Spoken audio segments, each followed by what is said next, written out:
Friends, आज हम लोग मेट्रोलॉजी एंड मेजरिंग इंस्ट्रूमेंट्स में थ्रेड के मापन को पढ़ेंगे। थ्रेड के मापन को पढ़ने से पहले हमको थ्रेड के टर्मिनोलॉजी को समझना ज़रूरी है। तो सर्वप्रथम हम लोग थ्रेड के टर्मिनोलॉजी को समझ लेते हैं। थ्रेड हमारा कुछ इस प्रकार का दिखता हुआ है। मान लीजिए ये कोई रॉड था जिस पर ये चूड़ी बनी हुई है।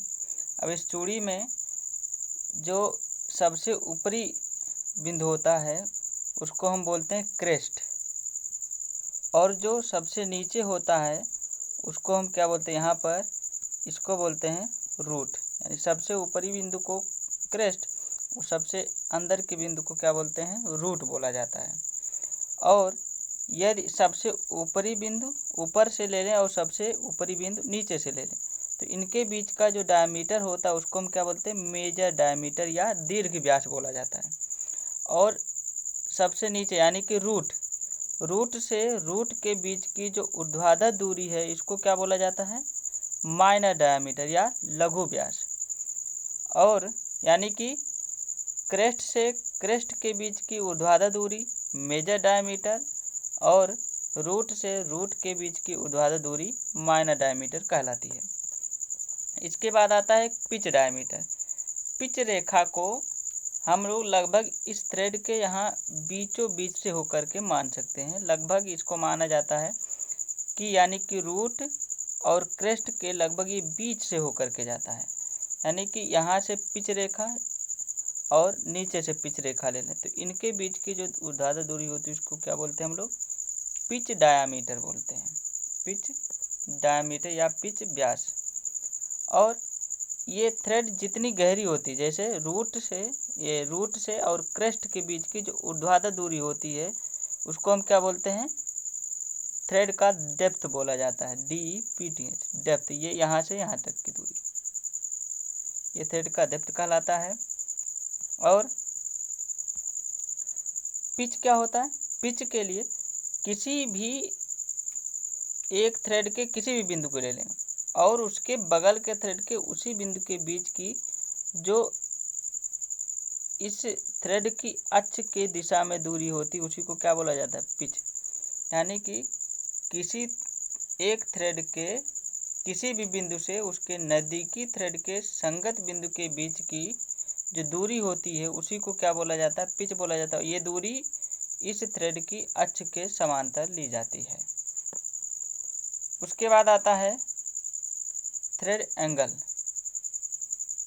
थ्रेड एंगल क्या होता है, इधर जो तिरछी लाइन जाती है और इधर ये तिरछी जो लाइन जा रही इनके बीच का जो एंगल होता है उसी को क्या बोलते हैं, थ्रेड एंगल या थ्रेड कोण। और ये जो तिरछी लाइन होती है इस तिरछी लाइन को क्या बोला जाता है, फ्लैंक। इसको और अच्छे से हम समझें तो इसके लिए सब यहाँ पर हम देख लें इंटरनल थ्रेड के बारे में थोड़ा सा।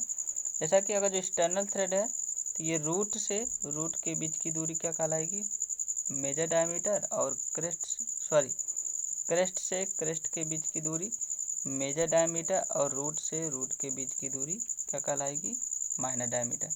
इसी प्रकार इसमें भी रूट और क्रेस्ट होते हैं। इसमें ये क्या कहलाएगा हमारा, रूट, और ये क्रेस्ट कहलाएगा। यानी कि ये जो दूरी है यहाँ से लेकर के यहाँ तक इस दूरी को हम क्या बोलेंगे, माइनर डायमीटर। और यहाँ से लेकर के यहाँ तक की दूरी को क्या बोलेंगे हम, मेजर डायमीटर। ठीक, ये हो गई इंटरनल थ्रेड। अब इसके बाद जो थ्रेड का टर्मिनोलॉजी है यहाँ पर कुछ और अच्छे से लिखा गया है, इसमें समझें। ये जो तिरछी लाइन जा रही है ये कैसे बनाया गया, इसको एक बार ध्यान से समझें कि जो हमारा थ्रेड है ये जो अभी पीछे देखे हुए हैं इस थ्रेड में जैसे ऊपर का आकार होता है सेम वैसे नीचे का भी दिख रहा होगा आपको। जैसे ऊपर है यहाँ पर वैसे नीचे। तो यहाँ पर हम केवल एक को लेते हैं, यानी कि इससे ऊपर वाले को लिया जाता है। तो जैसे ऊपर का होगा सेम वैसे नीचे का भी होगा। तो यहाँ पर जो हम काट दिखा रहे हैं वो केवल यहाँ से लेकर के ऊपर का ही है, इसमें कोई घबराने की बात नहीं है। तो इसके आगे देखें तो ये जो फिगर आपको दिख रहा होगा वो क्या है कि आधे से ऊपर का ही है, ये केवल ऊपर के थ्रेड की बात हो रही है। तो जैसे ऊपर का होगा सेम नीचे का भी होगा। तो यहाँ पर समझें, तो ये जो तिरछी लाइन जा रही है इसको क्या बोलते हैं हम लोग? फ्लैंक बोला जाता है। और दोनों फ्लैंक के बीच की जो कोण होता है उसको क्या बोलते हैं? थ्रेड एंगल या चूड़ी कोण। और एक फ्लैंक ले लें, एक फ्लैंक और दूसरी रेखा जो इस अक्ष के लंबवत हो, जो थ्रेड का अक्ष हो उस अक्ष के लंबवत एक रेखा ले लें और फ्लैंक, इन दोनों के बीच का जो कोण होता है ये क्या होता है? Flank angle. Flank angle thread angle का आधा होता है। मान लीजिए थ्रेड एंगल अगर थीटा है तो फ्लैंक एंगल θ/2 हो जाएगा। यहाँ पर लिखा गया फ्लैंक एंगल हो गया। पिच हो गया, किसी भी दांते के किसी भी बिंदु से उसके नज़दीकी दांते के उसी बिंदु के बीच की दूरी क्या कहलाती है? पिच कहलाती है। उसके बाद गहराई, दांते के क्रेस्ट से रूट तक के बीच की ऊर्ध्वाधर दूरी क्या कहलाती है? दांते की गहराई कहलाती है। यहाँ पर देखें तो ये दांता हमारा कुछ इस टाइप का है, यहाँ से आकर के इधर ये मुड़ा हुआ है, फिर नीचे आकर के ये इधर मुड़ा हुआ है, ऐसे कुछ बना हुआ है इस टाइप का कुछ। और ऐसे नीचे भी होगा, यहाँ पर भी इस टाइप का। ठीक, तो इसको अगर जो रेखा को आगे बढ़ाया जाए और इधर आगे बढ़ाया जाए तो यहाँ पर कट करेंगे। ठीक इसी प्रकार इधर भी कट करेंगे और इधर भी, इन सबको मिला सकते हैं। तो यहाँ से कर्व बनना शुरू हुआ और इन दोनों रेखाओं को मिलाने पर, यानी फ्लैंक को आगे बढ़ाने पर जिस बिंदु पर कट रहे हैं उनके बीच की जो ऊर्ध्वाधर दूरी है ऊपर, उसको क्या बोलते हैं? शीर्ष ट्रांसकेशन। और जो नीचे यानी कि रूट में होता है उसको क्या बोलते हैं? उसी प्रकार, यानी कि जहाँ से कर्व बनना शुरू हुआ और जहाँ पर फ्लैंक आकर के मिल रहे हैं इनके बीच की दूरी क्या कहलाती है? गर्त ट्रांसकेशन। क्योंकि नीचे वाले को रूट बोला जाता है, रूट को गर्त बोलते हैं, तो इधर हो गया रूट ट्रांसकेशन, और ऊपर को क्रेस्ट बोलते हैं, इसलिए ऊपर का हो गया क्रेस्ट ट्रांसकेशन। चूड़ी की गहराई तो समझ सकते हैं, क्रेस्ट से रूट के बीच की ऊर्ध्वाधर दूरी चूड़ी की गहराई हो जाएगी। आगे बढ़ें। अब यदि इतनी बात समझ में आ गई है तो थ्रेड का मापन हमारे लिए थोड़ा आसान हो जाता है, क्योंकि हमें सारे पद पते हैं कि थ्रेड में किसको क्या बोला जाता है। अब हमें मापन करना थ्रेड में, तो थ्रेड के पहले हम क्या मापने जा रहे हैं? बाह्य चूड़ी के दीर्घ व्यास का मापन, यानी एक्सटर्नल थ्रेड है उसके दीर्घ व्यास यानी मेजर डायमीटर को मापने जा रहे हैं। मेजर डायमीटर अभी देखें पीछे क्या है मेजर डायमीटर, इसको हमको समझना जरूरी है। जैसे ये हमारा क्रेस्ट और एक नीचे भी क्रेस्ट होगा, इनके बीच की ऊर्ध्वाधर दूरी क्या कहलाएगी? थ्रेड का मेजर डायमीटर कहलाएगा। तो इस मेजर डायमीटर का मापन हमें करना है। तो इसके लिए हम साधारण तरीके से भी कर सकते हैं। कैसे? बाह्य चूड़ी का दीर्घ व्यास मापने के लिए वर्नियर कैलिपर लगा दें या बाह्य माइक्रोमीटर लगा दें या टूल मेकर माइक्रोस्कोप की सहायता से भी माप सकते हैं। माइक्रोमीटर हम लोग नाम सुने ही हैं, वर्नियर कैलिपर भी जानते हैं। टूल मेकर माइक्रोस्कोप एक ऐसा यंत्र होता है जिस पर कोई भी छोटा से छोटा यंत्र को हम लार्ज करके देख सकते हैं, उसके प्रतिबिंब को बड़ा करके देखा जा सकता है और आसानी से उसका मापन कर सकते हैं, उसके किसी भी टर्मिनोलॉजी को। अब हमको दीर्घ व्यास का मापन करना है तो आसान सा है कि थ्रेड पर हम क्या लगा दें? माइक्रोमीटर लगा दें और उस माइक्रोमीटर की रीडिंग हम ले लें। देखें कैसे है, इसका डायग्राम कुछ इस प्रकार है। सबसे पहले क्या करेंगे? हम जो मानक थ्रेड है हमारे पास, जिस माप का थ्रेड हमको बनाना था उस माप को हम अपने इस माइक्रोमीटर में सेट कर लेंगे। सेट करने के बाद डायल इंडिकेटर जो होता है उसके रीडिंग को हम 0 पर सेट कर देंगे। क्या करेंगे? सबसे पहले मानक माइक्रोमीटर को इसके बीच में लेकर के आएंगे। यहाँ पर क्या है? ये दोनों एनविल हैं, एनविल में ये वाला फिक्स है और ये मूवेबल है, इसको स्टाइलस भी बोला जाता है। ये इधर अंदर बाहर हो सकता है, ये स्टाइलस है। अब इस स्टाइलस और इस एनविल के बीच में हम एक्सटर्नल थ्रेड को ला करके यहाँ पर रख देते हैं। और यहाँ पर बना हुआ माइक्रोमीटर। ठीक, इसको जैसे जैसे घुमाएंगे तो ये आगे पीछे बढ़ेगा, इधर से ये रीडिंग बताएगा हमारा।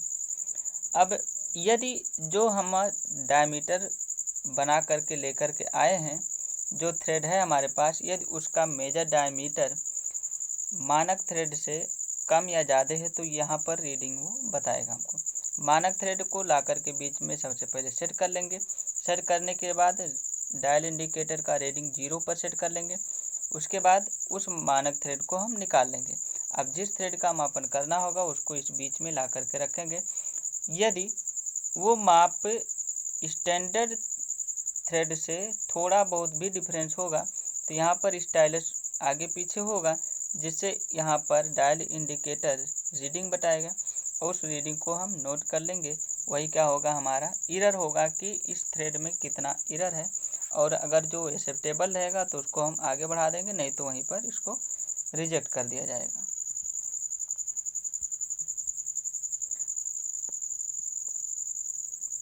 पीछे अभी देखें हम लोग बाह्य चूड़ी का दीर्घ व्यास मापना। अब हमको देखना है आंतरिक चूड़ी का दीर्घ व्यास मापन। आंतरिक चूड़ी का दीर्घ व्यास मापन थोड़ा सा इसकी अपेक्षा कॉम्प्लिकेटेड होता है। इसमें क्या किया जाता है कि जो आंतरिक थ्रेड होता है उसमें हम मोम या प्लास्टिक ऑफ पेरिस का पेस्ट वगैरह भर देते हैं। कैसे, मान लीजिए कि ये कोई ऑब्जेक्ट है हमारे पास जिस पर इंटरनल थ्रेड बना हुआ है। ये हमारे पास कोई ऑब्जेक्ट, इस पर इंटरनल थ्रेड अंदर बना हुआ है। क्या करेंगे, इसके अंदर जहाँ पर ये होल दिख रहा होगा आपको, इसके अंदर मान लीजिए इसका हम क्रॉस सेक्शन बनाए तो ऐसा कुछ होगा। इसके अंदर यहाँ पर चूड़ी बनी होगी। यहाँ पर क्या करेंगे, इसके अंदर इसकी त्रिज्या से थोड़ी नीचे यानी आधे से थोड़ी कम दूरी पर क्या करेंगे, हम मोम को भर देंगे। आधे से कम दूरी इसलिए लेते हैं जिससे इसको बाद में निकालने में आसानी हो, यानी कि कास्टिंग बना लेंगे। कैसे करें, इसके अंदर मोम भर करके अब इसकी कास्टिंग जब बन जाएगी इसको बाहर हम निकाल लेंगे। बाहर निकालेंगे तो जो थ्रेड इस ऑब्जेक्ट में बना था इंटरनल, तो वो इस मोम पर छप जाएगा, इस कास्टिंग पर आ जाएगी। अब इस थ्रेड का मापन हम पुराने विधि जैसे अभी एक्सटर्नल थ्रेड का मेजर डायमीटर मापे थे, ठीक उसी प्रकार इस थ्रेड का भी हम मेजर डायमीटर माप लेंगे माइक्रोमीटर या वर्नियर कैलिपर की सहायता से।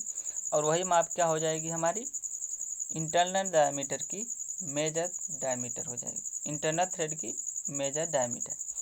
तो इसके लिए एक एक्स्ट्रा क्या करना पड़ता है, हमको कास्टिंग बनानी पड़ती है। और कास्टिंग सल्फर से भी बन सकता है, मोम से भी यानी वैक्स से भी बन सकता है, और प्लास्टर ऑफ पेरिस से भी बन सकता है। तो इनमें से किसी से हम सबसे पहले कास्टिंग को बना लेंगे। कास्टिंग को बनाने के बाद वर्नियर कैलिपर या माइक्रोमीटर की सहायता से मेजर डायमीटर का मापन कर लेते हैं। उसके बाद आता है बाह्य चूड़ी के लघु व्यास का मापन। अभी तक हम लोग इंटरनल थ्रेड और एक्सटर्नल थ्रेड के मेजर डायमीटर को माप चुके हैं। अब हमको पढ़ना है माइनर डायमीटर का मापन कि माइनर डायमीटर को कैसे मापेंगे। तो इसके लिए माइक्रोमीटर ही यूज होता है, लेकिन इसमें जो एनविल होता है, जैसे कि हम लोग जानते हैं माइक्रोमीटर में एक इधर एनविल रहता है, एक इधर रहता है, आगे स्केल बना होता है जिसको हम क्या बोलते हैं, इधर स्पिंडल भी बोला जाता है और इधर इसको हम एनुअल बोलते हैं। इसमें क्या था, अभी तक ये फ्लैट टाइप का था, लेकिन इस बाह्य चूड़ी के लघु डायमीटर को मापने के लिए क्या करते हैं हम, जो ये फ्लैट है इसको हम क्या बोलते हैं, थोड़ा वी आकार का इस टाइप का बना देते हैं, इधर भी और इधर भी, जिससे वो थ्रेड में आकर के फंस जाता है। देखें कुछ इस टाइप का।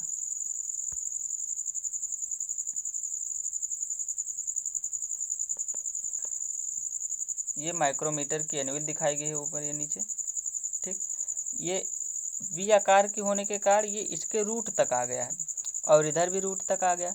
अब जो माइक्रोमीटर की रीडिंग बताएगी वो केवल इतना बताएगा, यहाँ से लेकर के यहाँ तक, और यही क्या है, हमारा माइनर डायमीटर है। यहाँ से हम रीडिंग देख करके माइनर डायमीटर का पता लगा सकते हैं। इस माइक्रोमीटर की सहायता से हम लगभग 0.001 mm तक की एक्यूरेसी ला सकते हैं। एक्सटर्नल थ्रेड के माइनर डायमीटर को देख चुके हैं।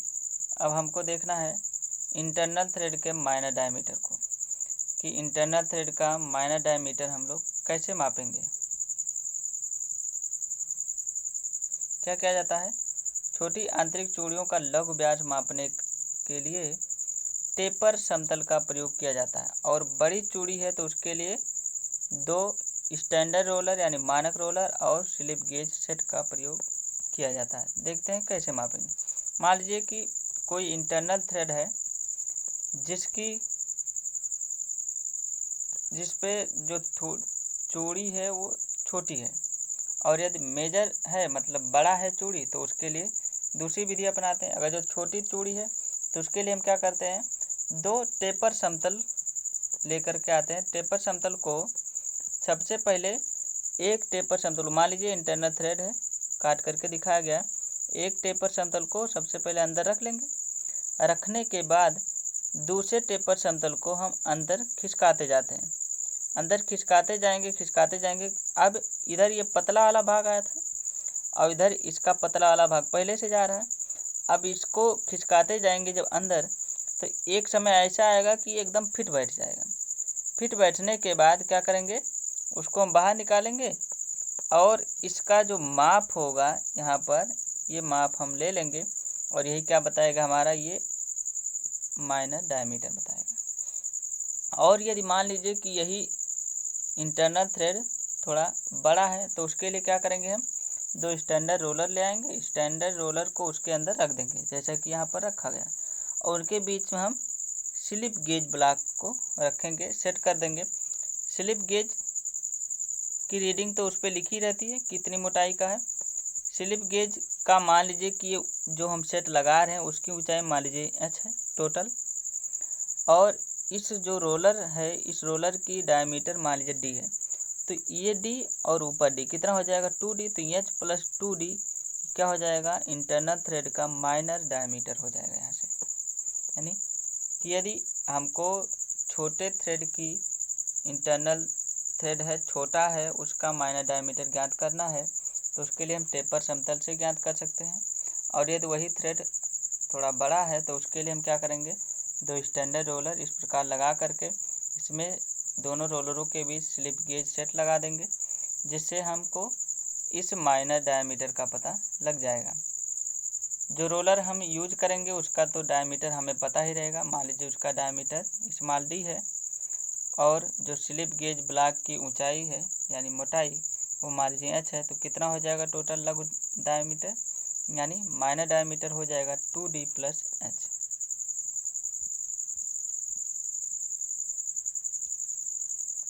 डायमीटर का मापन तो हम लोग पढ़ चुके हैं, internal thread, external thread, minor और मेजर डायमीटर दोनों देख चुके हैं। अब हम लोग पिच का मापन देखने जा रहे हैं कि पिच को कैसे मापेंगे।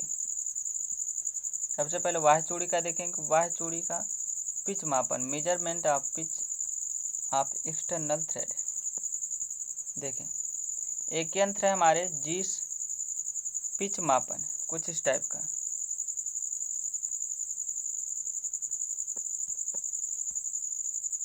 ये हमारा जिस पिच मापन यंत्र। कैसे मापते हैं इसकी सहायता से, इसकी संरचना देखें तो यहाँ पर एक डायल इंडिकेटर लगा, डायल बना हुआ है जिस पर इंडिकेटर बना होता है, और यहाँ पर 2 स्टाइलस लगे हुए हैं, एक फिक्स है और एक मूवेबल टाइप का है, आगे पीछे सरक सकता है, और जिस पर सरकता है उसके लिए एक बना होता है यहाँ पर गाइड वे, जिसकी सहायता से ये मूवेबल पार्ट सरक रहा है। अब जिस डायमीटर की जिस पिच का चेकिंग हमको करना है, सबसे पहले क्या करेंगे, जो स्टैंडर्ड पिच है उसके अनुसार हम इसको सेट कर लेंगे। सेट करने के बाद क्या करेंगे, अब जिस पिच का मापन हमें करना है उसको लेकर के बीच में आएंगे। यदि थोड़ा बहुत वेरिएशन होगा तो यहाँ डायल इंडिकेटर में हमको पता चल जाएगा कि कितना एरर है पिच में। कैसे मापेंगे, इसके लिए हम क्या करेंगे, यदि हमको एक पिच का मापन करना है, डायरेक्ट एक पिच मान लीजिए कि हम ये जो दोनों स्टाइलस लगा रहे हैं, मान लीजिए एक यहाँ पर लगा दे एक यहाँ पर, तो दोनों की जो बीच की दूरी होगी वो पिच हो जाएगी। तो पिच यदि 2 चूड़ियों के बीच में इसको सेट किए तो डायरेक्ट पिच ही बता देगा, और यदि मान लीजिए 2 3 4 चूड़ी मान लीजिए सेट किए 4 चूड़ी मतलब यहाँ एक लगा दिए, एक यहाँ पर लगा दे, तो ये 4 चूड़ी के बीच की दूरी बताएगा। तो एक चूड़ी के बीच की दूरी वही पिच होती है, तो इसी में हम क्या बोलेंगे, 4 से भाग देंगे। मान लीजिए कि x चूड़ियों के बीच में इस दोनों स्टाइलिश को हम लगाएं, तो टोटल दूरी कितना बताएगा वो x इंटू पी बताएगा। यदि एक थ्रेड के बीच की दूरी p है तो x का कितना हो जाएगा, x इंटू पी। तो एक का कितना हो जाएगा, एक्स पी अपान एक्स, जहाँ x क्या है, चूड़ियों की संख्या, कैंसिल हो जाएगा, तो यहाँ से पिच का मान निकल जाएगा। तो उसके लिए हम एक स्लिप गेज ब्लॉक सेट करते हैं, जिसका माप यहाँ से हम निकाल लेते हैं। अब उस स्लिप गेज ब्लॉक का माप हम कैसे रखते हैं, जो हमारा स्टैंडर्ड पिच है उसके अनुसार इसको सेट करते हैं। उसके बाद यहाँ पर स्टाइलिश को सेट किया जाता है, फिर इसको हम हटा लेते हैं। इसके बाद लेकर के आते हैं इसके बीच में हम थ्रेड को रखने के बाद ये इस टाइप का कुछ यहाँ पर इसमें थ्रेड में इंगेज हो जाएगा स्टाइलिश। अब इनके बीच की दूरी ये थोड़ी बहुत डिफरेंस होगी, तो यहाँ डायल में हमको पता चल जाएगा। इसके द्वारा वेरिएशन कितना पता लगाया जा सकता है, ±0.1 mm, ±0.1 mm तक के वेरिएशन को हम पता लगा सकते हैं जिस पिच मापन यंत्र से। इसके बाद है tool maker microscope. Tool maker microscope की सहायता से भी हम पिच का मापन कर सकते हैं। कैसे करेंगे, ये समझिए एक तरीके का सूक्ष्मदर्शी ही है। क्या करेगा, जिस थ्रेड का मापन हमको करना होगा उसको ले जा करके उसके टेबल पर रख देंगे। अब उसका प्रतिबिंब हमको दिखाई देगा उसकी स्क्रीन पर, और वो प्रतिबिंब लगभग 10 गुने तक होता है। यानी कि अगर जो वाकई में ऑब्जेक्ट छोटा होगा वास्तव में, तो वहाँ प्रतिबिंब में वो बहुत बड़ा दिखाई देगा। उस पर दो इस टाइप की स्क्रीन पर 2 क्रॉस लाइनें बनी होती हैं, इस टाइप ये क्रॉस लाइन बनी होती हैं, और जिस टेबल पर हम थ्रेड को रखते हैं उसको दाएं बाएं सरकाने के लिए माइक्रोमीटर लगा होता है। माइक्रोमीटर की सहायता से हम इसको आगे पीछे सरका सकते हैं टेबल को जिस पर थ्रेड को रखते हैं। थ्रेड को टेबल पर रख देंगे, ये मान लीजिए टेबल है, और इसको हम थ्रेड को यहाँ पर रख दिए। रखने के बाद इसका इमेज हमको स्क्रीन पर दिखेगा। स्क्रीन पर ये थोड़ा और बड़ा होकर के दिखेगा। बड़ा होकर के दिखेगा तो क्या करेंगे, हम यहाँ पर 2 लाइनें इस क्रॉस टाइप की ऐसी बनी होती हैं। सबसे पहले क्या करेंगे, ये थ्रेड हमारा कुछ इस टाइप का होता है, इस टाइप। क्या करेंगे कि इस दोनों लाइनों का जो क्रॉस पॉइंट है इसको लेकर के आएंगे, हम यहाँ सेट कर देंगे इस टाइप का कुछ। उसके बाद क्या करेंगे, हम माइक्रोमीटर की सहायता से टेबल को आगे बढ़ा देंगे। टेबल को जैसे जैसे आगे बढ़ाएंगे, अब ये क्रॉस धीरे धीरे इधर खिसकेगा, एक समय आएगा यहाँ पर आ जाएगा, यहीं पर इसको रोक देंगे। जब शुरुआत में रीडिंग जो रही होगी, मान लीजिए यहाँ पर रीडिंग मान लीजिए x रही हो, बाद में जब इस टेबल को इधर खिसकाए, मान लीजिए टोटल रीडिंग हो गई y, तो यदि y में से x को हटा देंगे तो ये बीच की दूरी निकल जाएगी, और यही क्या है, हमारा पिच है। इस तरीके से हम टूल माइक्रोस्कोप की सहायता से पिच का मापन कर सकते हैं। पिच के मापन को हम थ्रेड गेज की सहायता से भी माप सकते हैं। थ्रेड गेज में कई सारी स्टील की प्लेटें लगी होती हैं जिस पर थ्रेड बने होते हैं। उस थ्रेड पर जितनी पिच होती है उसकी माप को इसके ऊपर लिखा रहता है। क्या करते हैं, फिर जिस थ्रेड का मापन हमको करना होता है उस पर ले जाकर के इसको फिट बैठाते हैं। यदि जो पत्ती इसमें से उस थ्रेड पर आकर के फिट हो गई, वही क्या बताएगा, उसी पर जो लिखी गई वैल्यू है उस पिच का मान बताएगा। उसको मान लीजिए एक पत्ती ले जाकर के लगाए, नहीं फिट बैठा, दूसरा लगाएंगे, जब तक फिट नहीं बैठ जाता है तब तक हम दूसरी पत्ती बदलते रहेंगे। और उसको हम और अच्छे से कैसे देख सकते हैं, मान लीजिए कोई पत्ती फिट बैठी या नहीं, क्या करेंगे, उस पत्ती को फिट करने के बाद उस पर हम लाइट लाएंगे। लाइट लाने के बाद प्रकाश आर पार हो जा रहा है, यानी कि अभी ये पत्ती उस थ्रेड पर फिट नहीं बैठा हुआ, तब उसको चेंज करेंगे। जब लाइट आर पार ना जाए, यानी कि थ्रेड पर ये पत्ती पूरी तरीके से बैठ चुका है। अब उस पर लिखी गई वैल्यू ही क्या बताएगा, उस थ्रेड की पिच को बताएगा। इसकी सहायता से हम 0.5 mm से लेकर के 0.25 mm से लेकर के 6 mm तक के पिच को माप सकते हैं। कुछ इस टाइप का मापते हैं, इसमें ध्यान से देखें। मान लीजिए ये हमारा कोई बोल्ट है जिस पर बनी हुई थ्रेड के पिच को मापन करना है। ये हमारा थ्रेड गेज लेकर के आया, मान लीजिए कोई थ्रेड गेज किसी नंबर का थ्रेड गेज था, इसको लेकर के आए थ्रेड पर, बैठा रहे, नहीं बैठ रहा है, ऊपर ही रह गया। यानी कि ये इस पर जो लिखा गया माप होगा वो इसके पिच को नहीं बताएगा, क्योंकि ये इसमें फिट नहीं बैठ रहा है। अब क्या करेंगे, दूसरे नंबर का लेकर के आए, मान लीजिए वो फिट बैठ गया, कुछ इस टाइप का आपको दिख रहा होगा, यहाँ पर एकदम फिट बैठा हुआ। अभी ये पत्ती जो इसमें फिट बैठा हुआ वही उसी पर लिखी गई वैल्यू क्या बताएगा, इस थ्रेड के पिच का मान बताएगा।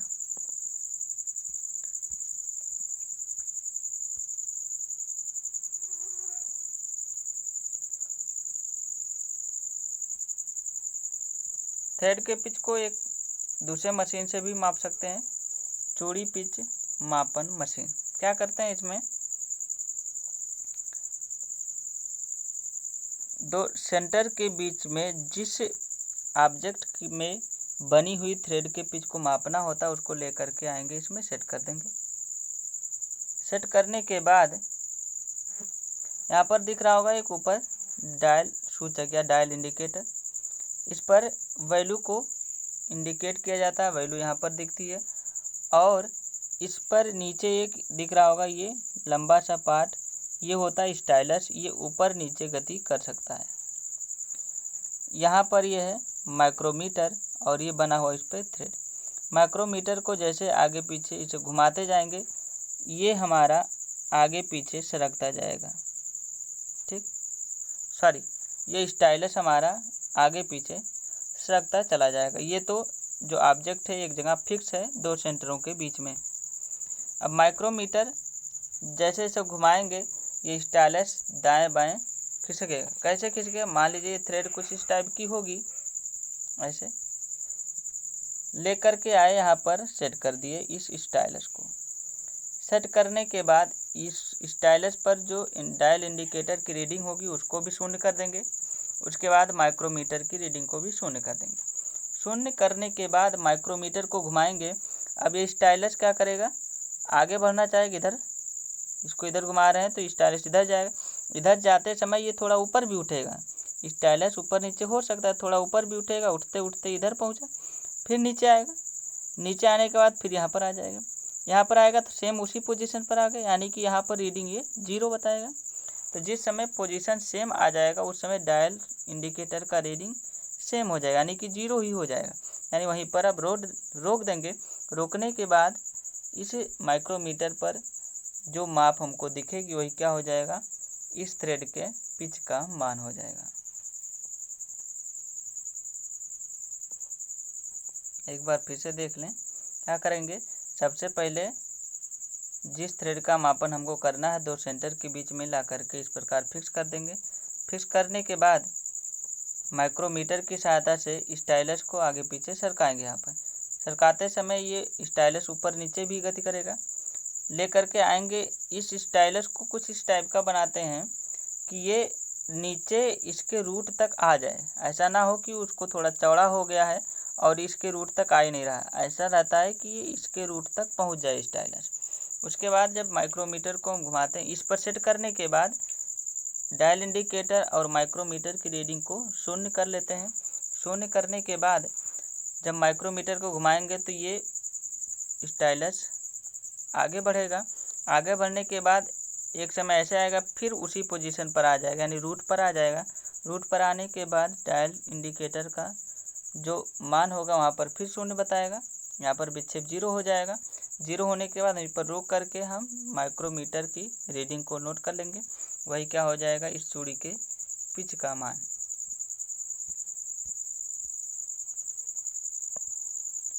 इंटरनल थ्रेड के पिच का मान निकालना हो हमें, जिस टाइप का अभी देखें पीछे उसी टाइप से हम इंटरनल थ्रेड के पिच को भी निकाल सकते हैं। कैसे, इसमें एक छड़ होता है, छड़ से लगा हुआ अंदर एक स्टाइलस, छोटा सा दिख रहा होगा, अंदर एक छोटा सा स्टाइलस होता है। स्टाइलस को क्या करते हैं हम कि सबसे पहले हम जो ये थ्रेड है, थ्रेड के रूट तक ले जाते हैं। ये ऐसे कुछ बना होगा, यहाँ पर रूट पर ले कर के जाएंगे। रूट पर ले जाने के बाद वहाँ की रीडिंग को नोट करेंगे। उसके बाद फिर इसको हम आगे बढ़ाएंगे। आगे बढ़ाने के बाद यहाँ पहुँचेगा, माइक्रोमीटर की रीडिंग यहाँ नोट कर लेंगे। दोनों का जो अंतर आ जाएगा वही क्या बताएगा, इंटरनल थ्रेड के पिच का मान बताएगा।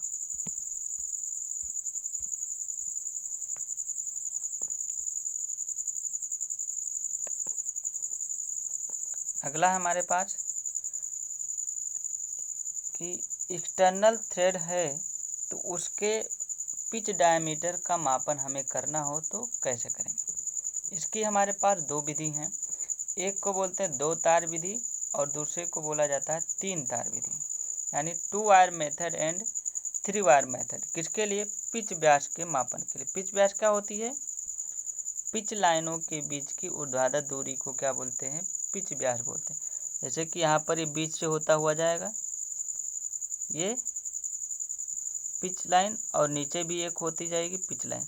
इन्हीं के बीच की दूरी क्या कहलाएगी, पिच व्यास। यानी कि इस ई का मान हमें निकालना है। एक बार इसके 3D डायग्राम को देख लें, थोड़ा और अच्छे से समझ में आएगा कि किस प्रकार से हम 2 वायर या 3 वायर मेथड से थ्रेड के पिच व्यास को मापते हैं। ध्यान से देखें। मान लीजिए कोई बोल्ट है जिसका हमें पिच व्यास का मापन करना है, तो क्या करेंगे, एक हमारे पास माइक्रोमीटर होना चाहिए। माइक्रोमीटर के अलावा ये 3 तार मेथड है तो 3 तार हमारा कुछ इस टाइप का होना चाहिए, और 2 तार मेथड है तो उसके लिए 2 तार की ज़रूरत होती है। 3 तार में क्या करते हैं, 2 तार को एक साथ लगाते हैं। इसके बीच में जो इस टाइप का चूड़ी बनी रहती है, एक तार यहाँ पर लगा देंगे और एक नीचे इधर लगा देंगे। तो यहाँ पर तार लगा दिए 2, और ये इधर, और एक तार इधर। तार लगाने के बाद उसके पीछे क्या लगाते हैं, माइक्रोमीटर का इधर स्पिंडल हो जाता है, इधर एनविल हो जाता है। उसके बाद इसकी रीडिंग को नोट कर लेते हैं। और 2 तार मेथड होगा तो यहाँ से एक तार हटा देंगे, केवल एक तार इधर लगा रहेगा और एक तार इधर लगा रहेगा। इस टाइप से हम क्या निकालते हैं, चूड़ी के पिच व्यास को निकाला जाता है। तो इसी को यदि हम जूम करके क्रॉस सेक्शन इसका बनाया जाए तो इस टाइप का कुछ दिखता है। जैसे कि अभी देखें आप लोग, कुछ इस टाइप का 2 वायर मेथड है। तो ये हमारा क्या हो गया, ये माइक्रोमीटर की एनविल होगी, और ये वायर का क्रॉस सेक्शन, वायर इस टाइप का कुछ होगा ऐसे। ये वायर का क्रॉस सेक्शन वृत्ताकार दिखेगा और नीचे भी सर्कुलर दिखेगा। जो हम माइक्रोमीटर पे रीडिंग नोट करेंगे वो हमारा यहाँ से यहाँ के बीच की रीडिंग होगी। ये वायर और इस वायर के ऊपरी दोनों के बीच का ये रीडिंग हम माइक्रोमीटर से नोट कर लेंगे। जबकि हमको ये रीडिंग की ज़रूरत नहीं है, हमको चाहिए ई का मान, यानी पिच व्यास का मान चाहिए। तो इसके लिए हम कैसे निकालते हैं, ध्यान से देखें। मान लीजिए जो तार यूज में ला रहे हैं हम, उसका व्यास कितना है, डी। ध्यान रहे इसका तार का व्यास कुछ इस प्रकार होना चाहिए कि जो तार इसको स्पर्श करे, इस थ्रेड के जो फ्लैंक को, इस टाइप का जो तिरछा है, इस फ्लैंक को जो स्पर्श करता है, यहाँ पर थ्रेड तार इस फ्लैंक को स्पर्श करेगा, वो पिच लाइन पर ही स्पर्श करे। ऐसा तार यूज किया जाता है जिससे इस पिच लाइन पर ही ये वायर स्पर्श करे। ठीक, तो मान लीजिए कि जो तार है उसका डायमीटर डी है, और दोनों वायर के ऊपर का जो हम माइक्रोमीटर से माप ले रहे हैं वो मान लीजिए M2 है। कितना है, M2, दोनों तार के ऊपर का व्यास। M1 तब कितना हो जाएगा, दोनों तार के नीचे का व्यास, ये नीचे और ये नीचे, ऊपर ये तार और नीचे एक तार, ये वाला मान कितना हो जाएगा, इस पूरे में से यानी M2 में से ये D और ये D घटा दें तो ये मान निकल जाएगा। कितना हो जाएगा, M2 minus 2D, M2 minus 2D M1, दोनों तार के नीचे का व्यास। हमारे जो पिच है चूड़ी का वो स्मॉल p है। अब इस क्रॉस सेक्शन को हम थोड़ा और बड़ा करके दिखाएं यहाँ पर जो बन रहा होगा ये इस टाइप का तिरछा, और बीच में ये तार दिख रहा है क्रॉस सेक्शन उसका। इसको यदि और जूम करके दिखाया जाए तो कुछ इस टाइप का दिखेगा हमको। ध्यान से देखें, ये हमारा फ्लैंक था थ्रेड का, और इसके बीच में ये वायर था। ये वायर का क्रॉस सेक्शन है यदि एक थ्रेड को देखें तो। और ये दूरी कितनी थी, वायर के नीचे से, नीचे भी एक वायर था, उसकी दूरी कितनी थी m1, और वायर के ऊपर वाला नीचे भी जो वायर था उसके ऊपर से ये दूरी कितनी थी m2। हमको चाहिए क्या, पिच व्यास, यानी ये पिच लाइन जा रही है और नीचे से भी पिच लाइन, उनके बीच का व्यास, ये पिच व्यास चाहिए, जिसको हम ई माने थे। अब इसका मान निकालने के लिए हमको क्या करना पड़ेगा, ध्यान से देखिए। m2 तो हम निकाल ही चुके हैं, m2 का मान हमें पता है, वो माइक्रोमीटर से हम नोट कर लेंगे, यानी m2 हमें ज्ञात है, और जो तार हम यूज में लाएंगे उसका डायमीटर भी हमें ज्ञात है। अब जो थ्रेड है उसका एंगल भी हम माप लेंगे, थ्रेड एंगल भी पता रहेगा हमको, यानी m2 भी पता है, थीटा भी पता है, तार का डायमीटर भी पता है। अब हमको निकालना है इस पिच व्यास का मान, जिसको हम कैपिटल ई बोल रहे हैं। अब इस कैपिटल ई का मान हम कैसे निकाल सकते हैं, ध्यान से देखें।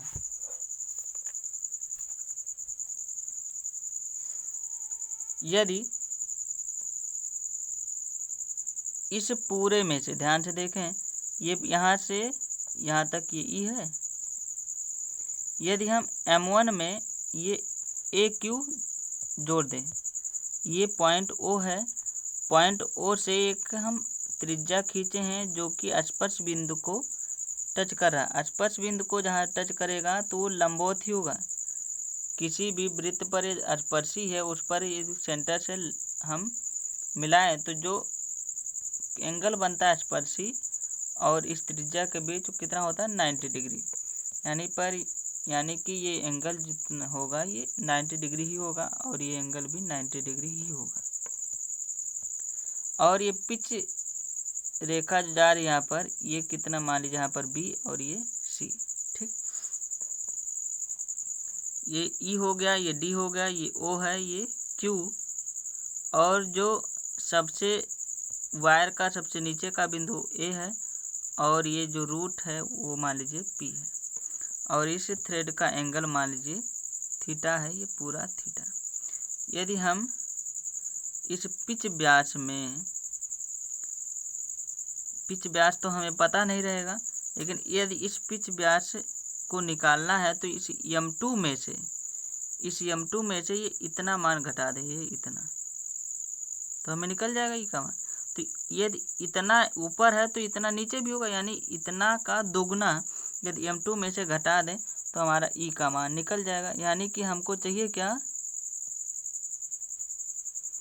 ये ए से लेकर के, सॉरी, ये क्यू से लेकर के ऊपर तक की दूरी, तो क्यू से ऊपर तक की दूरी तो हमें नहीं पता है, लेकिन क्यू से ओ निकल जाए तो ओ से लेकर के ऊपर तो ये त्रिज्या ही है। तो इसके लिए हम मान लीजिए कि ये जो थ्रेड पूरा थीटा है तो ये आधा कितना हो जाएगा, θ/2, और जो पिच है वो मान लीजिए पी है, तो यहाँ पर ये BC देखें तो पिच हमारा पूरा ये इतना होगा ना, ऐसे यहाँ से यहाँ तक की बीच की दूरी ये पिच होगी। अब यदि एक ही ले रहे हैं, ध्यान से देखें BC का मान, ये BC, यानी कि ये पिच लाइन हमारी ऐसी जाती है, पिच लाइन पर है ये B और यहाँ पर C, तो ये पूरा P है, तो ये बीच में कितना आता है, ये P/2 और ये P/4 और ये P/4 दोनों मिलाकर P/2 हो जाता है। तो यानी कि ये बीच का कितना बचेगा, ये P/2, ये इस टाइप का कुछ है। अगर जो यहाँ से ये लाइन दोनों के बीच की दूरी पिच है स्मॉल p, और एक बीच में लाइन और खींच दें तो ये कितना हो जाएगा, ये भी P/2 और ये भी P/2, और यहाँ से जा रही है पिच लाइन, तो यदि ये P/2 है तो ये इतना कितना हो जाएगा, ये इतनी केवल मान P/4, ये भी P/4, ठीक इसी प्रकार इधर भी P/4 और ये भी P/4, तो p/4 यहाँ पर, p/4 यहाँ पर कितना हो जाएगा p/2, यानी BC का मान पिच का आधा होता है। तो BC बराबर हम लिख सकते हैं p/2 यानी पिच/2। अब त्रिभुज OPE को देखिए ध्यान से, OPE, इसमें यदि हम साइन थीटा लेना चाहें तो ये एंगल कितना हो जाएगा θ/2। तो साइन θ/2 बराबर क्या होता है लंब बटा कर्ण। तो लंब हमारा कोण के सामने OE हो जाएगा अपान कर्ण, कर्ण हमारा OP, क्योंकि ये 90 डिग्री है OP। अब यहाँ से अगर OP का मान हमको चाहिए तो OP बराबर क्या हो जाएगा OE अपान में साइन θ/2, या इसी को ऊपर ले जाएंगे 1 अपान साइन थीटा क्या होता है कोसेक थीटा, यानी OE कोसेक θ/2 लिख सकते हैं। और OE क्या है, ये तार का त्रिज्या है, और तार का यदि व्यास d है तो त्रिज्या कितना हो जाएगा d/2, यानी OE को हम लिख सकते हैं d/2 इंटू कोसेक थीटा। ये पता चल गया OP का मान। और यदि OP का मान पता चल गया है तो हम AP का मान निकाल सकते हैं, यहाँ से लेकर के यहाँ तक क्या हो जाएगा, ये हमें OP यानी कि यहाँ से लेकर के ये पूरा मान पता है, अब हमें निकालना है ये मान। तो यदि पूरे में से इतना घटा दे यानी OA घटा दें, यानी OP में से OA घटा दे, और OA ध्यान से देखें तो क्या है, ये भी तार की त्रिज्या ही है यहाँ से, यानी OP माइनस OA, और OP का मान निकल चुका है।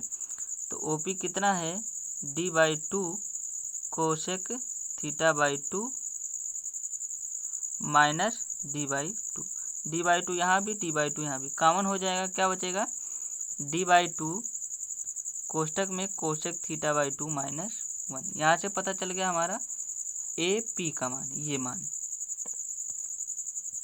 अब त्रिभुज PQC को ध्यान से देखें, PQC, इसमें हम tan थीटा लें तो कितना हो जाएगा tan θ/2, tan θ/2 यानी कि लंब बटे आधार होता है tan बराबर, तो इसके सामने का लंब यानी कि QC बटे में आधार QP या PQ, यहाँ tan θ/2 हो जाएगा QC अपान PQ, या PQ बराबर लिखना चाहें तो क्या हो जाएगा QC अपान tan θ/2, क्योंकि QC अपान tan θ/2 और 1 अपान tan θ/2 क्या होता है काट θ/2 हो जाएगा। तो यहाँ से हम लिख सकते हैं PQ बराबर QC काट θ/2, और QC क्या है ध्यान से देखें तो ये QC BC का आधा है, BC का आधा है, ध्यान से देखें Q BC के मध्य बिंदु पर है, तो QC बराबर हो जाएगा BC/2, और BC कितना था P/2 का, तो इसका भी बटे 2 यानी कितना हो जाएगा P/4, QC बराबर हो जाएगा P/4। तो यहाँ पर QC के स्थान पे हम लिख दिए P/4 इंटू काट θ/2। तो ये पता चल गया PQ का मान। अब हमें AQ, फाइनली AQ का मान हमें चाहिए, तो इस AQ का मान कितना हो जाएगा, AQ का मान निकालने के लिए यदि हम PQ में से AP घटा दें,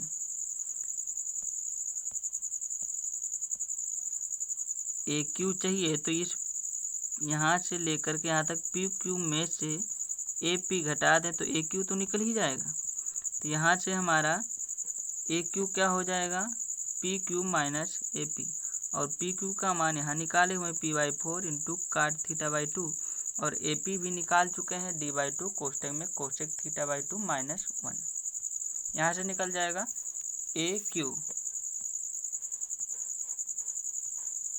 AQ हो गया ये, ठीक। अब हमें AQ ऊपर है तो ऐसे वायर ऊपर है तो नीचे भी होगा, तो AQ नीचे भी होगा, यानी टोटल कितना हो जाएगा 2AQ। तो उसी को यदि हम कोई नियतांक P भी मान सकते हैं, या डायरेक्ट हम 2AQ भी लिख सकते हैं।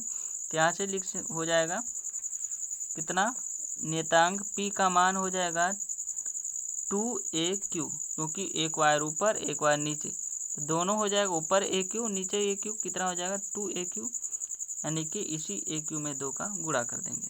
ठीक, अब हमें ई का मान चाहिए, तो ई का मान क्या आ जाएगा यहाँ से, देखें ई का मान ज्ञात करने के लिए हम M1 में यदि यही ए क्यू जोड़ दें, M1 में यही ए क्यू जोड़ दें, तब हमारा मान ई निकल जाएगा। ठीक, तो ये कैसे निकलेगा, अब ध्यान से देखें।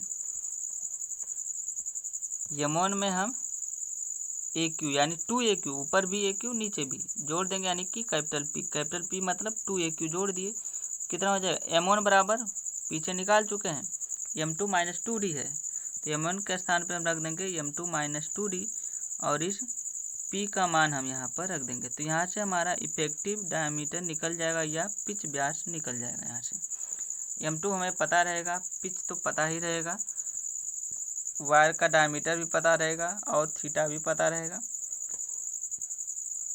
इन सारी वैल्यू को रख करके हम कैपिटल ई का मान निकाल सकते हैं। यही कैपिटल ई क्या है, हमारा पिच व्यास है।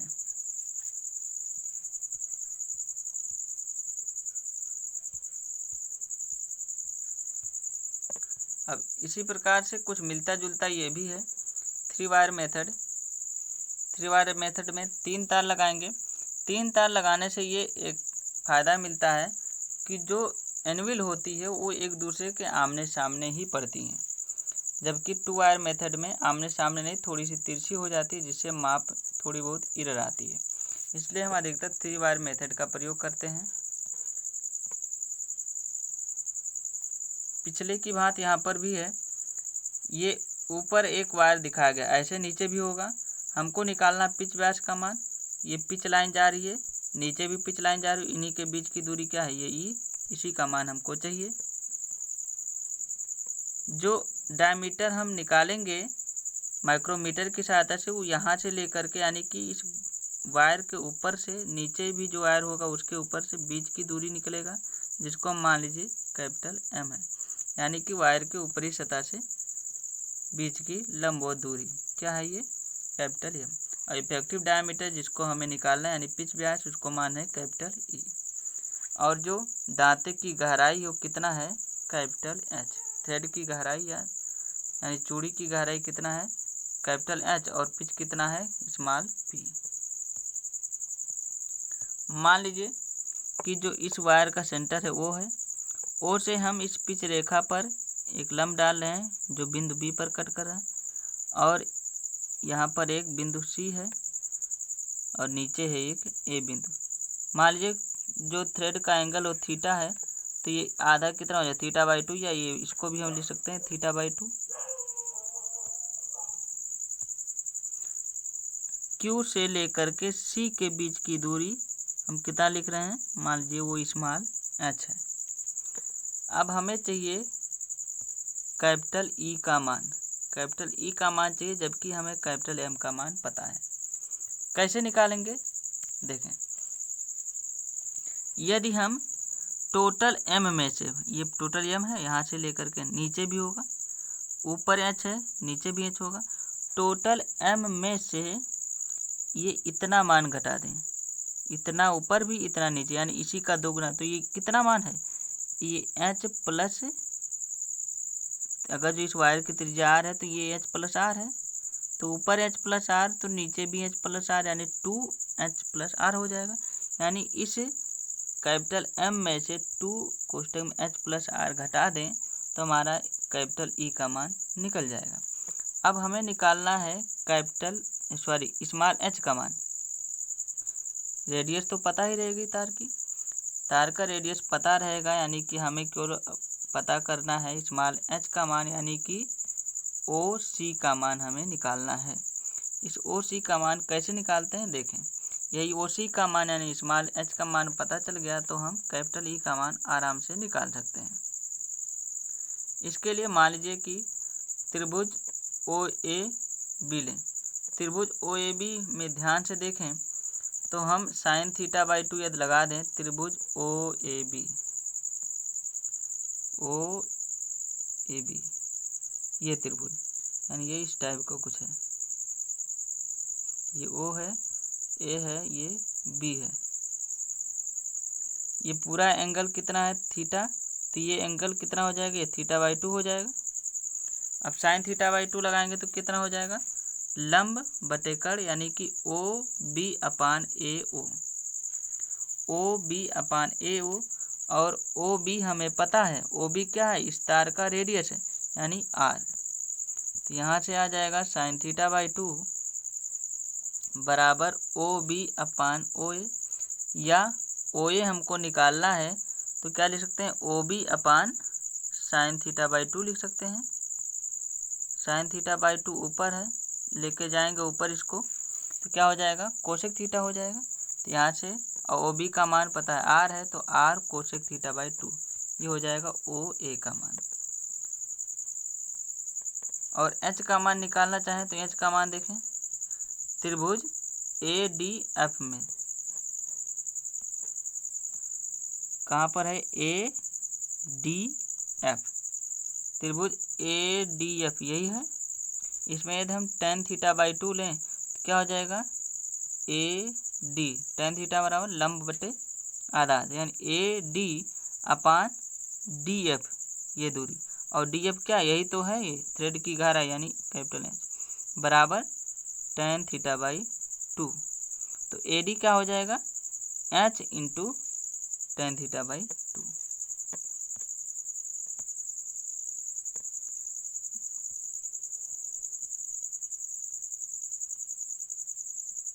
यहाँ से आ जाएगा AD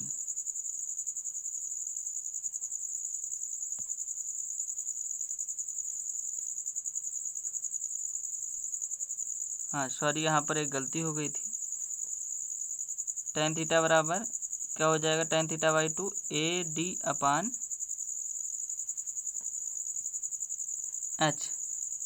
बराबर tan θ/2। तो यहाँ से AD बराबर H tan θ/2, और यदि H का मान निकालना हो तो क्या निकालेंगे, AD/tan θ/2 या AD cot θ/2 भी लिख सकते हैं। तो यहाँ से आ जाएगा H बराबर AD/tan θ/2, ऊपर ले जाएंगे तो क्या हो जाएगा, cot θ/2। और AD क्या है, ये पिच का आधा ही है, ध्यान से देखें, AD ये पिच का आधा है, यहाँ से ले करके यहाँ तक की दूरी पूरी पिच होती है ये, और ये AD इसी का आधा है, तो यानी P/2। तो AD के स्थान पे हम लिख सकते हैं स्मॉल P/2। तो यहाँ से हो गया AD के स्थान पे P/2 cot θ/2। ये आ गया कैपिटल H का मान। कैपिटल H का मान पता चल गया, तो आगे हम H का मान निकाल सकते हैं। H का मान ध्यान से देखें एक बार फिर से ऊपर फिगर में, H का मान हमको निकालना है, स्मॉल h। इस स्मॉल h को हम ऐसे भी तो लिख सकते हैं, OA में से CA घटा दें तो ये स्मॉल h हो जाएगा, पूरे OA में से CA घटा दें तो ये स्मॉल h निकल जाएगा। तो स्मॉल h बराबर हम क्या लिख सकते हैं, OA माइनस CA।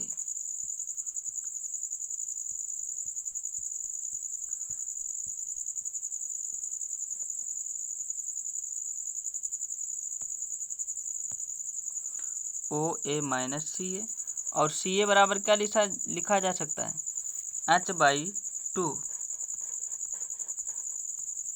OA तो मान निकाल ही चुके हैं, यहाँ पर है R कोसेक θ/2, और CA का मान हमें नहीं पता है, तो CA को देखें तो CA यही तो है, यहाँ से लेकर यहाँ, और ये पिच रेखा है, पिच रेखा लग मध्य से होकर के जाती है, और ये पूरा H है, यानी H/2 लिख सकते हैं हम CA का मान, और H का मान हम निकाल ही चुके हैं। तो इस तरीके से हम CA का मान निकाल सकते हैं, और CA पता चल गया, OA तो निकाले ही हैं, तो हमारा स्मॉल h का मान निकल जाएगा। देखें CA बराबर कैपिटल H/2 बराबर क्या हो जाएगा, H का मान पता है P/2 cot θ/2, तो यहाँ इसको रख देंगे, क्या हो जाएगा P/4 cot θ/2। यहाँ से स्मॉल h बराबर लिखा जा सकता है OA माइनस CA। OA का मान निकाल चुके हैं पीछे, R कोसेक θ/2 माइनस CA निकल चुका है P/4 cot θ/2। अब हमें निकालना है यदि E का मान, तो E बराबर अभी हम बताए हैं, E बराबर क्या लिख सकते हैं, कैपिटल M माइनस में 2H प्लस R लिखा जा सकता है। एक बार फिर से देख लें,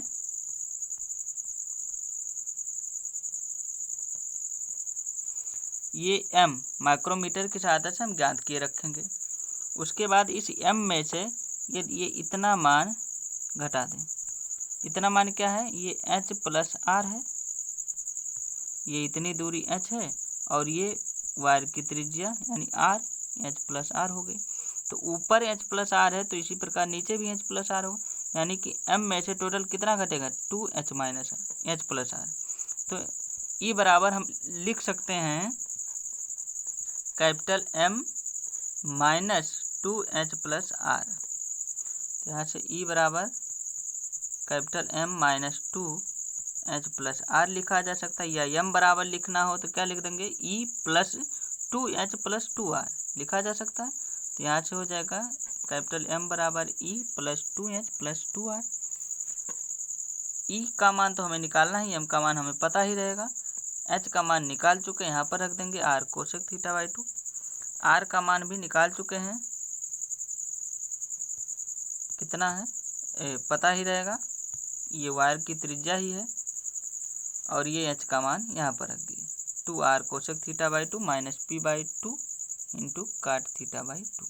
इस तरीके से हम M बराबर लिख सकते हैं। यहाँ से ध्यान से देखें तो इसको हम 2R को D भी तो लिखा जा सकता है, वायर का डायमीटर, तो ये D हो जाएगा, ठीक। तो यानी कि यहाँ से हो जाएगा D cosec θ/2 plus 1 minus P/2 काट θ/2।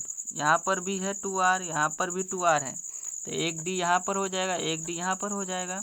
D का मान ले लेंगे, यहाँ बचेगा कोसेक θ/2, यहाँ बचेगा 1 प्लस 1 हो जाएगा माइनस P/2 काट θ/2। तो M बराबर ऐसे भी इसको लिखा जा सकता है। 75 करके हम कैपिटल E का मान निकाल सकते हैं।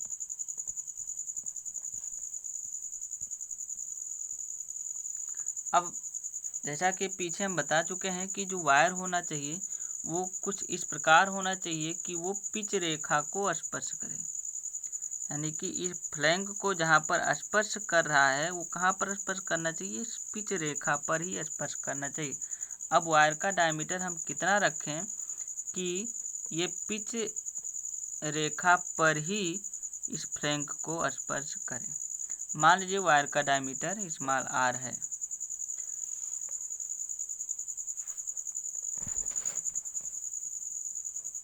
वायर का डायमीटर स्मॉल r मान लीजिए, और जो थ्रेड है वो कितना है, स्मॉल p मान लीजिए। अब हमें निकालना है इस r का मान। कोण मान लीजिए थीटा है तो ये इतना क्या हो जाएगा, θ/2। इसको हम अलग बना रहे हैं, कुछ इस टाइप का बनेगा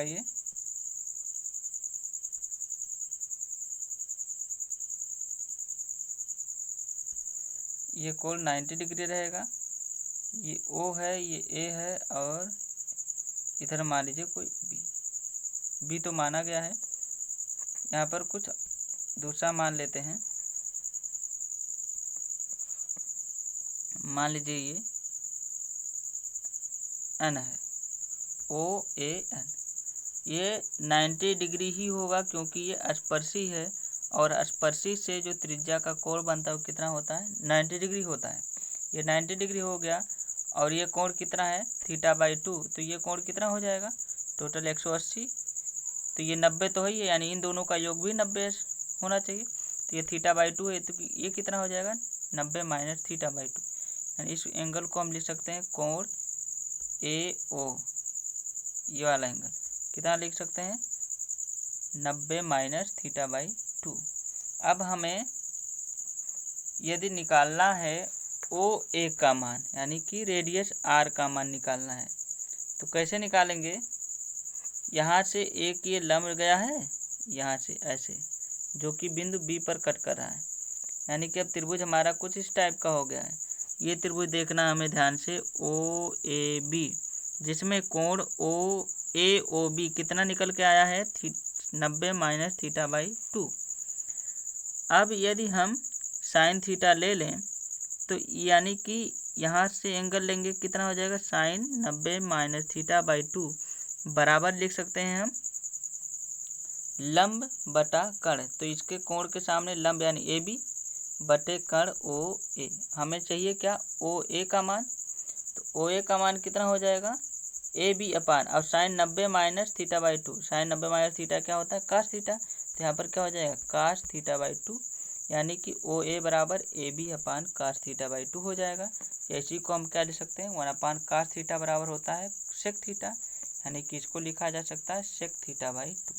और ए बी क्या हो, ए बी का मान कितना होगा, पी बाई 4, जैसा कि पीछे अभी देखें ए बी बराबर पी बाई 4। तो यानी कि यहाँ पर ए बी का स्थान पी बाई 4 रख देंगे और इंटू सेक थीटा बाई 2। ये निकल गया ओ ए का मान। यही क्या है, इस वायर की रेडियस है जो कि बेस्ट साइज होनी चाहिए। यानी कि यदि वायर का डायमीटर हमको बेस्ट लेना हो तो उसके लिए हम क्या करेंगे, आर का मान कितना होना चाहिए हमारा, pi by 4 into sec theta by 2। और ये डायमीटर निकालना हो तो डायमीटर क्या हो जाएगा, इसी रेडियस का 2 गुना, यानी डी बराबर तार का व्यास 2 गुणे ओ ए। ओ ए का मान निकाल चुके हैं, pi by 4 into sec theta by 2। तो यहाँ से डी बराबर हो जाएगा pi by 2 into sec theta by 2। ये हो जाएगा तार का व्यास। यानी कि यदि थ्रेड एंगल थीटा है तो तार का बेस्ट साइज क्या होना चाहिए, pi by 2 into sec theta by 2। इस माप का यदि तार रहेगा तो वो फ्लैंक को पिच रेखा पर ही स्पर्श करेगा।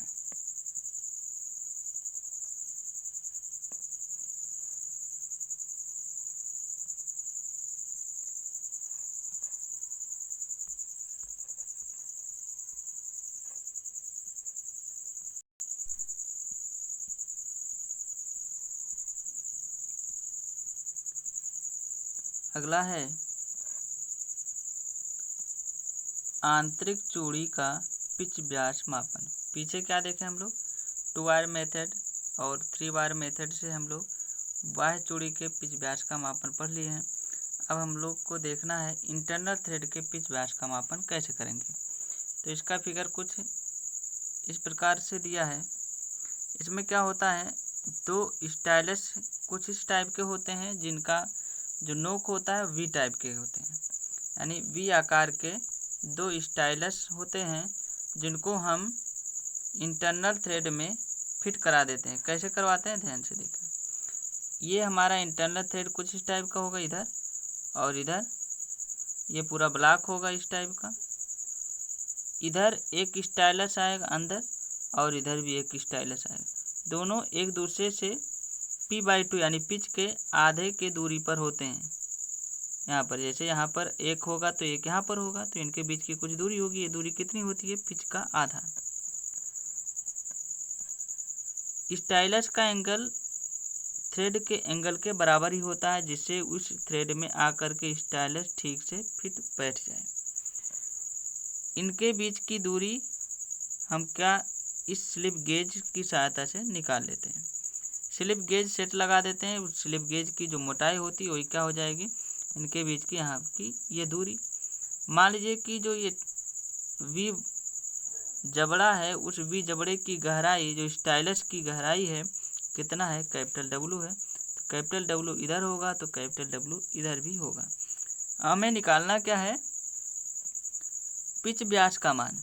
तो इसी को हम थोड़ा बड़ा करके यानी इसी का जूम करके फिगर बनाएं तो कुछ इस टाइप का दिखेगा हमें। देखें, इसमें ये हमारा एक वी जबड़ा है जो कि थ्रेड में आकर के फिट बैठा हुआ है, जिसकी गहराई कैपिटल डब्लू है। हमें निकालना क्या है, अब ये थ्रेड अंदर तक गया होगा, ये इतना है थ्रेड, तो ये वी जबड़ा यहाँ तक बैठेगा, जबकि हमारा जो पिच लाइन होती है वो लगभग यहीं से होकर के जा रही है। यानी कि हमको इधर से और इधर भी एक इस टाइप का थ्रेड होगा, तो यहाँ पर पिच लाइन, इनके बीच की ये दूरी हमें चाहिए। तो इसके लिए क्या करें, मान लीजिए कि जो इस V जबड़े से ये अंदर की दूरी इधर है, ये E0/2 है, तो इधर भी इस जबड़े से अंदर की ये दूरी, पिच लाइन के बीच की दूरी E0/2 होगा। तो यदि जो हम स्लिप गेज ब्लॉक की मोटाई S निकाले हैं, इसी S में E0 को जोड़ दें, क्योंकि E0/2 यहाँ भी है, E0/2 इधर भी होगा, दोनों को जोड़ेंगे E हो जाएगा। उसी E को हम S यानी कि स्लिप गेज मोटाई में जोड़ दें तो क्या निकल जाएगा, हमारा पिच व्यास का मान निकल जाएगा। यानी कि हमको निकालना क्या है अब, E0, क्योंकि H का मान तो हम निकाल लेंगे, वो स्लिप गेज की मोटाई ही होगी। अब हमें निकालना क्यों रह गया है, E0। इसके लिए मान लीजिए जो फ्लैंक एंगल है, फ्लैंक एंगल क्या होता है, फ्लैंक और थ्रेड के अक्ष के लंबवत रेखा के बीच का कोण फ्लैंक एंगल होता है। मान लीजिए अल्फा है और जो चूड़ी है उसकी पिच मान लीजिए स्मॉल p है, और कैपिटल W दोनों जबड़ों की गहराई है, और यह क्या आ रहा है, स्लिप गेज की माप आ रहा है। यहाँ से हमको E0 निकालना है। कैसे निकालते हैं देखें, त्रिभुज OAB में देखें तो यहाँ से हम A बराबर क्या लिख सकते हैं, ये दूरी हम A माने हुए हैं, इसको कुछ भी माना जा सकता है, ये दूरी A है, तो हम त्रिभुज OAB में देखें तो यहाँ से हम साइन अल्फा लें। साइन अल्फा बराबर क्या लिखा जा सकता है, लंब यानी AB बटे कर्ण। तो कर्ण क्या हो जाएगा, ये यहाँ पर 90 है तो ये OB हो जाएगा, जबकि OB हमें पता ही नहीं है, तो यहाँ पर हम साइन अल्फा नहीं लेंगे। अब क्या लें, टैन अल्फा ले लें। टैन अल्फा लेने पर क्या आ जाएगा, लंब बटे आधार, और लंब और आधार हमें दोनों पता है, तो यहाँ से हम निकाल लेंगे टैन अल्फा/2। तो ये देखें, इस त्रिभुज OAB में टैन अल्फा यदि लें, टैन अल्फा बराबर लंब यानी AB बटे आधार OA। OA का मान हमें पता A है, तो AB का इतना हो जाएगा। हमें चाहिए क्या, A का मान, तो OA बराबर हम A रख देंगे, यानी कि टैन अल्फा बराबर लिख सकते हैं हम, क्या लिखा जा सकता है, टैन अल्फा बराबर लिखा जा सकता है AB बटे OA, और OA के स्थान पे लिख सकते हैं स्मॉल a।